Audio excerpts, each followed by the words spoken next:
Member of Parliament for Couva North, Rudranath Indarsingh, wants to know where the Memorandum of Understanding is, which government signed with the labour movement. He said that document had a plan for job creation and stimulating the economy. However, he has heard or seen nothing of it. During his contribution to the budget in the Parliament this morning, Mr. Indarsingh also asked about the plywood factory, which was promised by the government. And they promised a plywood factory somewhere down in South. That plywood factory, Madam Speaker, probably has not gotten off the ground because they have not received the expert advice of the Minister of Education and the member for Arima. Probably he has failed to deliver. I don't know if he could stand up to scrutiny in terms of what is his role and function in relation to being the best woodwork teacher in Trinidad and Tobago. Madam Speaker, I say no more. Mr. Indarsingh also lashed out at the Minister of Labour, who he said went into hiding for 2 years and only resurfaced last Friday when the PNM held a meeting at Pigot's Corner.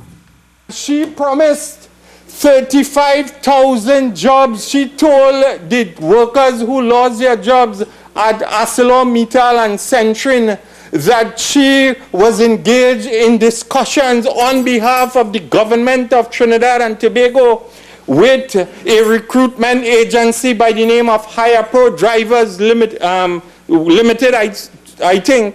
And she promised 35,000 jobs in relation to the possibility of driving long-haulage trucks in Canada. He said she had also promised dual citizenship for those who would have taken up those jobs, which was supposed to come on board by the end of 2016. However, that did not come to pass. Meanwhile, Attorney General Faris Al-Rawi is questioning the opposition's challenges of the budget so far. We hear prescriptions as to why don't you spend more, but not a member opposite tells us in the thread and tapestry what you should give up to spend over there.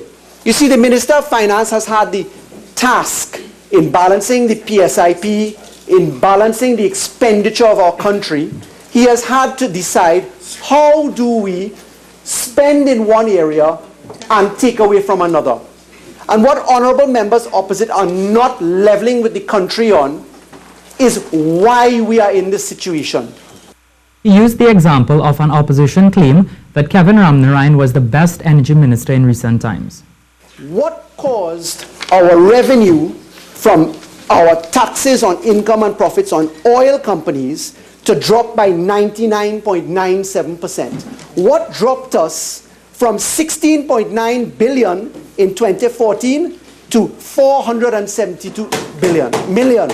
What dropped from, let me repeat that, 16.9 billion in 2014 to 472 million? It was a decision of the cabinet of the last government.